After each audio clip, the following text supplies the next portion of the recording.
we would like to thank all those women who gave their lives to gain rights and justice for women. Women have never had the rights given to them, and they've had to gain them through trials and struggles.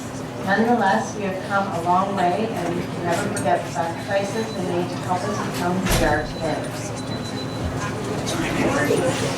Our Lisa and Lori are MCs for the morning. Thank you for joining us on our third annual International Women's Day Brunch. Women have played an important part in labor for many years. As you know, education has taken its hit for last round of negotiations with this province, and nursing is next.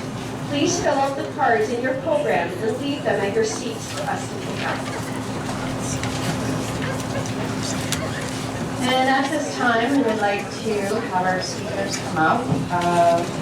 Prior to entering politics, she spent 10 years with the Toronto District School Board as an educational assistant, a school community advisor, and settlement worker for new immigrants. She was the research coordinator for the Partnerships for Children and Families project at Waterloo University. She lives in Kitchener-Waterloo with her husband Dale and 2 children. This woman ran in a by-election in 2012 and started work as a progressive candidate, endorsed by the Waterloo Region Labour Council for the MVP party. She took the 2014 provincial election by 3,800 votes. She is the party's critic for the Finance and Treasury Board, and it is our pleasure to welcome the MPP for Kitchener-Waterloo, Catherine Fife. Thank you to the labor movement for fighting the sell-off of Hydro One. Your work has not gone unnoticed. The pamphleting that you've done in those liberal-held ridings to remind them that they had no mandate to sell off Hydro One. Hydro One belongs to us, and you don't get any broader of the ownership than the entire province of Ontario. Am I right?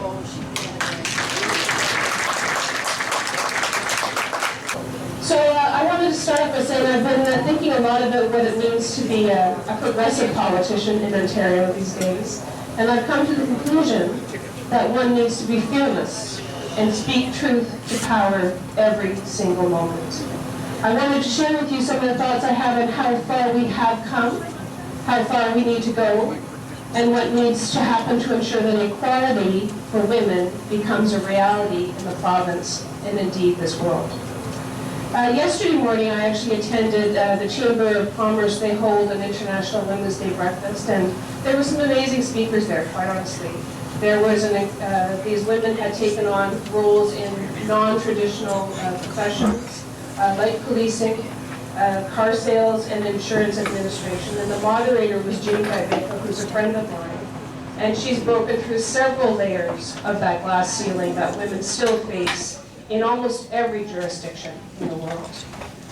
But I became aware, as the women were talking, that there are 2 worlds that women experience. When you apply a gender lens, and you can double down on those worlds when you apply race, religion, and sexuality, and often those worlds collide. But women are often left on the sidelines. The women that I help in my office in Kitchener-Waterloo, and I just want to acknowledge that my constituent assistant, Holly Flynn, is here today. She's an amazing advocate.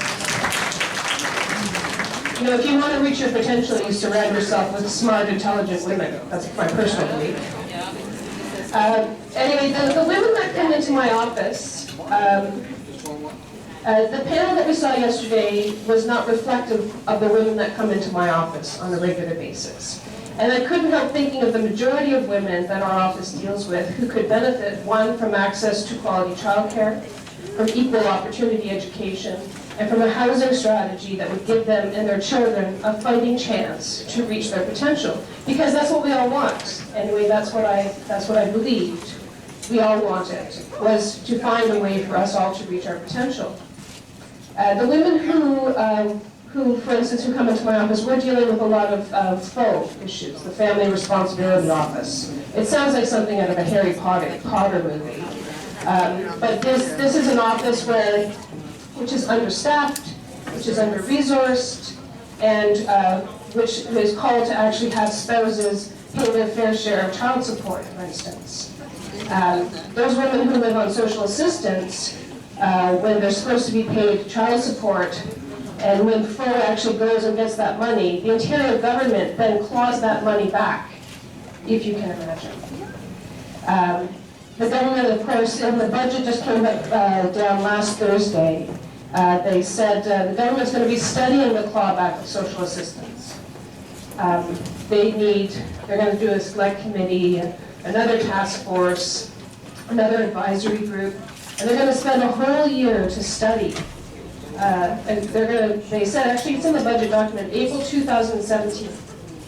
They've admitted that it's wrong to claw back $280 in child support payments when women are living on social assistance. And it's been wrong for 13 years. But they're going to spend a whole other year studying it. It took them 10 months to sell off the first component of Hydro One. So that speaks to the priorities, I think, in government.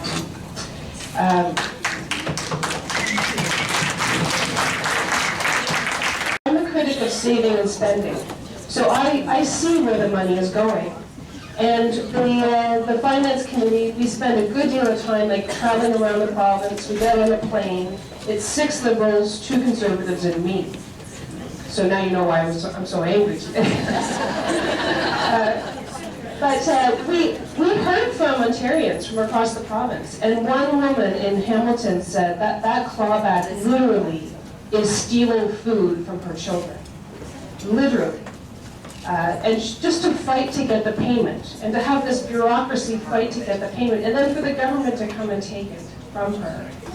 I mean, this has been going on for a long time. This is not rocket science, right?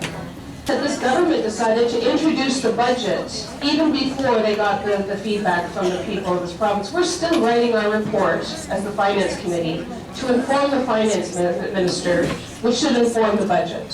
The budget was tabled 12 days ago. And so if this budget does not speak to you, it's because your voices are not reflected in that budget. That is the level of arrogance and entitlement that we are dealing with at Queen's Park. And it's time to fight back, and we do every single day. I am proud of that.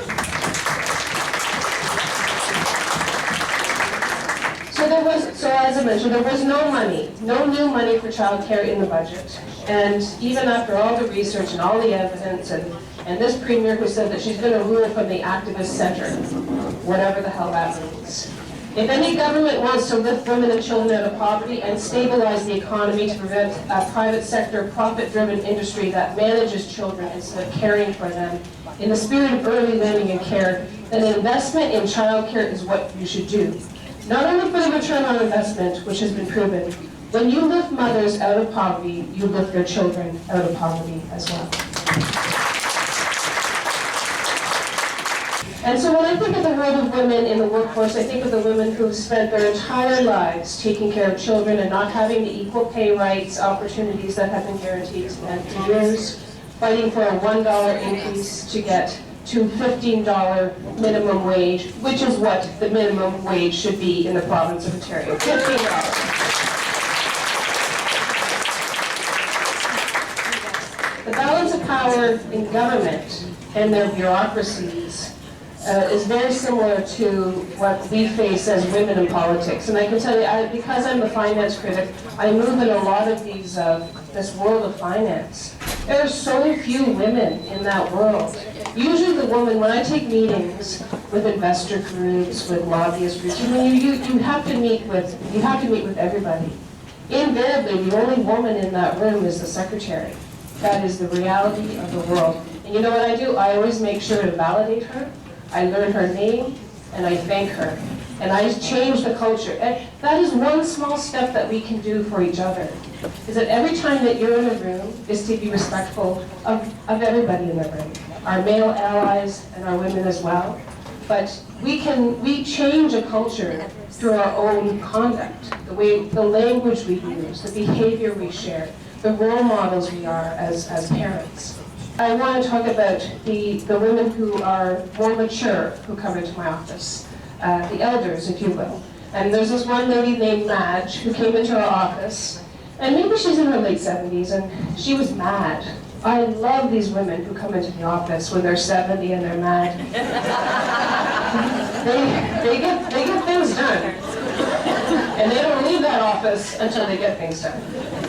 And Madge, let's call her Madge, she's been on a wait list for 2 years. She's in pain every single day. She's waiting to see a specialist, so that specialist can maybe get her on another wait list for surgery. And although she has some options, and this is what made her mad, her options are perhaps to seek medical attention in the United States, because the Ontario government has negotiated a treatment fee schedule.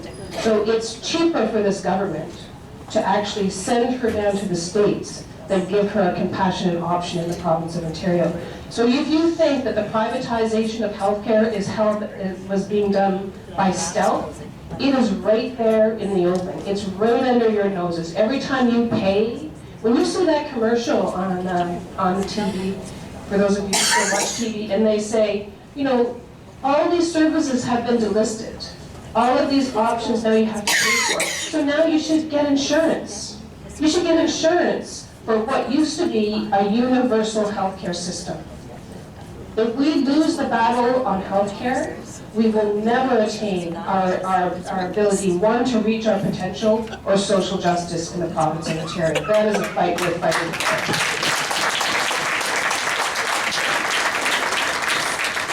She's fighting for surgical care, she's fighting for access to the system.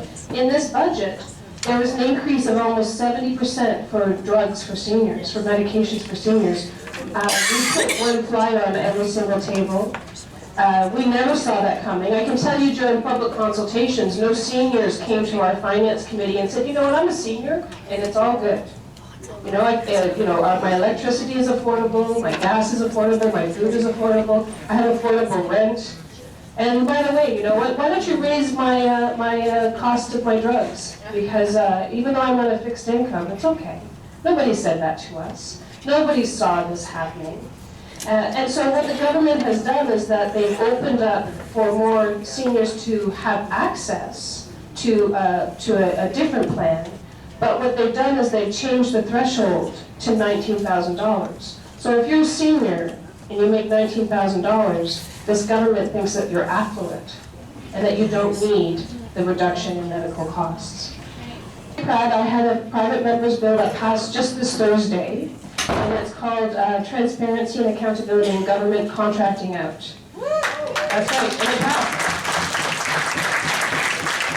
And this is because after being there for 3 years, you can see that this government is contracting out public services. We are getting poorer quality services. We are paying more for those services. And I want to give you one quick example. Road maintenance, for instance. Now, road maintenance is not high on the sexy political issues, but when you're in a snowstorm and those plows have not come out, which is what the Auditor General found happened, there are 6 companies, primarily in the province of Ontario, who have been awarded contracts for road maintenance. 6. Remember, we used to do that. Those used to be good jobs that our municipalities and our provincial governments that they valued. The Auditor General found that the companies were not going out. You know why the companies don't go out to clear the roads? Because then they lose money. Because profit is the driver in that equation. And she found that the Ministry of Transportation had awarded contracts to companies that didn't even have the equipment to do the damn work. And then those companies get fined by the Ministry of Transportation to the tune of $33 million that this government can't figure out a way to collect. How can they pull back $40 from a single mother on social assistance, but they can't figure out a way to collect $33 million in fines that they issued to companies that aren't doing the work? This is the disconnect at Queen's Park, okay? So this bill passed. I was so surprised that it passed, I have to tell you.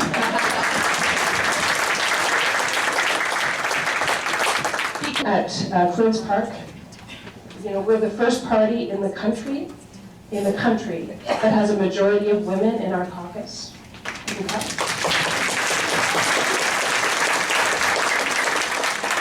And it changes the tenor and the tone of the conversations that we have in caucus.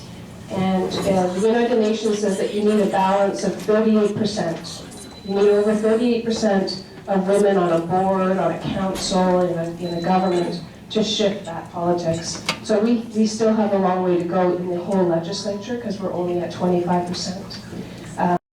I'm hopeful because of rooms like this, because of organizations like the University of Waterloo, who's made a commitment, but I'm also hopeful because the union movement has been fighting for equality for a long time. And we will never achieve those targets, that tipping point, if you will, unless we support each other, unless we embrace and engage our male allies who are committed to these changes. And we will do that work together, but the pressure needs to be applied each and every day. And as I said, every single day is an opportunity to speak truth to power. Thank you so much for your time. Our next speaker is someone who has served the healthcare profession for 20 years. She's a registered practical nurse, is a staff rep for Unifor Healthcare in the Women's Department of Unifor. She serves under Lisa Kelly in the Women's Department and is active in the OFL and the IWD in Toronto, and was active in her own unit as a chair and a member of the executive. She is passionate not only helping people, but fighting for justice for everyone. It gives us great pleasure to present Jean Walters, RPM. I said, good morning, ladies. Morning. I would like to take this time to congratulate and recognize all the powerful, educated, and beautiful women in this room today.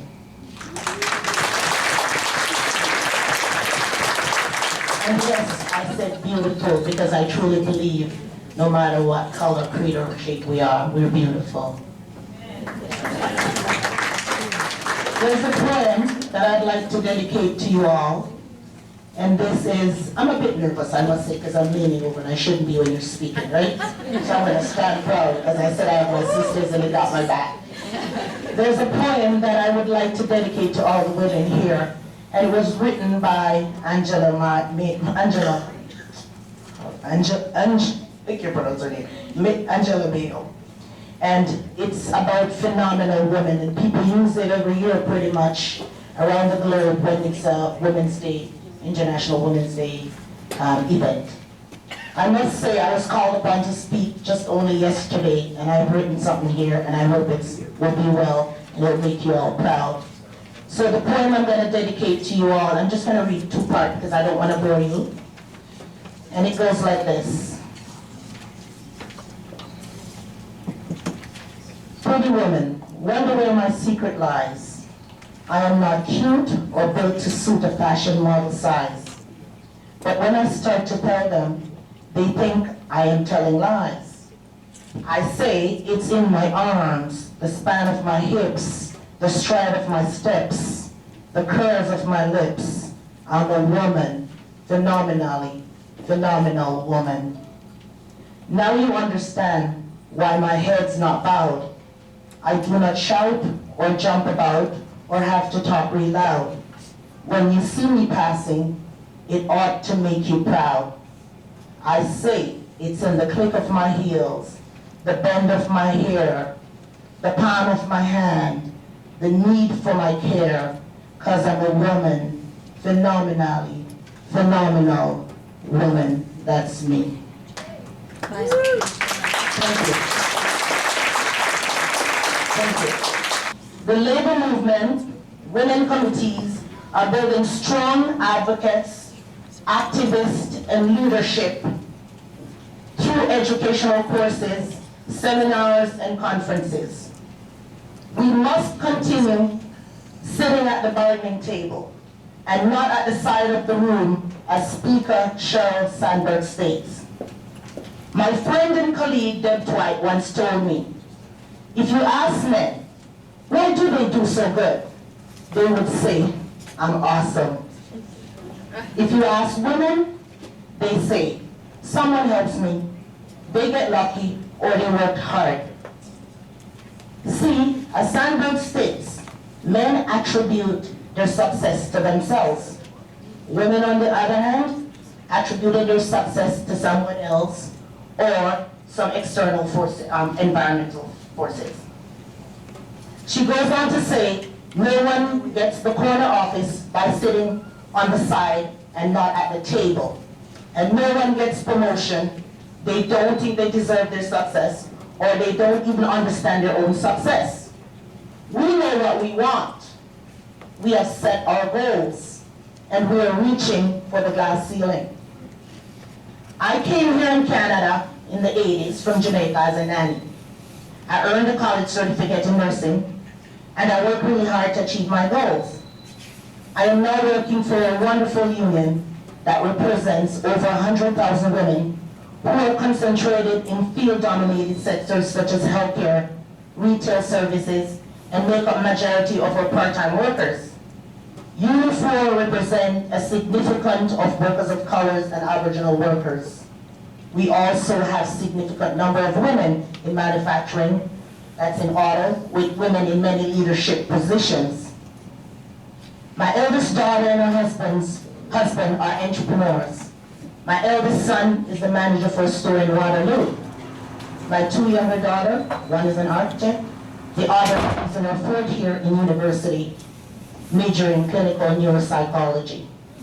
And my baby, thank you. And my baby, last little boy, which I consider my menopausal boy, he's only 15. He's still in high school.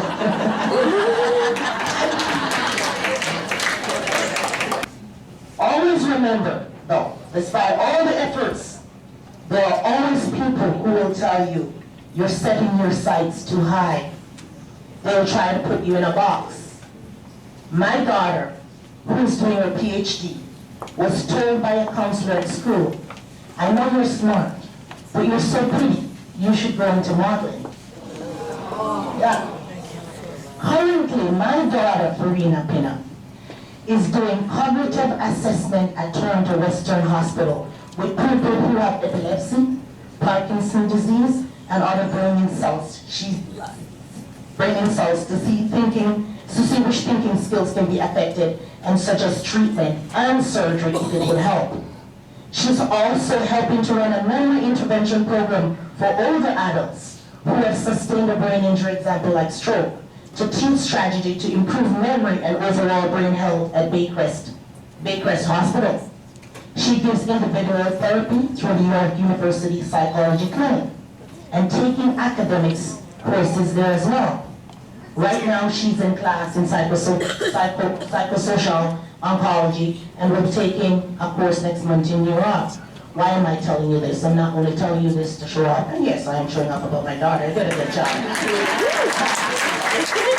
But it's just, I am glad that my children think outside of the box, especially my daughters, they're feminists. And our true success of what not only immigrants, but immigrant women can do in this country is someone truly believes and lend a helping hand and sometimes just give them support. I just want to give a quick word of thanks to those who helped make our International Women's Day celebration such a success. I want to give thanks to 1106, Unifor, Local 1106. This year, each year graciously give us the hall here for youth and many, and 1524, thank you, and many of our guests as well. I want to thank, I know a word's already been spoken, but I do want to thank my colleagues on the Waterloo Regional Labor Council Women's Committee for all of your support. We actually start this a year in advance, so it is a lot of fun because we meet together every month and that's great work. I want to thank all of the locals who have donated to us our prizes, the swag that you found on your seats, who purchased tables, and also who sponsored our events. Thank you very much to those locals. And I want to thank Diplex for donating our grand prize once again, this magnificent fireplace. I can speak from experience that it looks fantastic in your house. I won last year. This is our grand prize. prize. If you haven't got tickets yet, you'll want to do so after we're finished speaking. I want to thank Heather Larson Defoe. Could you please stand and just say hello to us? Thank you. Heather will be entertaining us tonight this afternoon with her beautiful voice. And Rhonda Gunther, there you are. Rhonda is our photographer, and she'll be making a wonderful display for us on our website that you can find on our Facebook page. And Scott Desjardins at the back is our videographer, and thank you as well. I also want to thank the men that you see around the room who have volunteered their time to come and serve us and sell tickets. And they were the muscle last night in setting up the tables and chairs. So thank you. Thank you, men.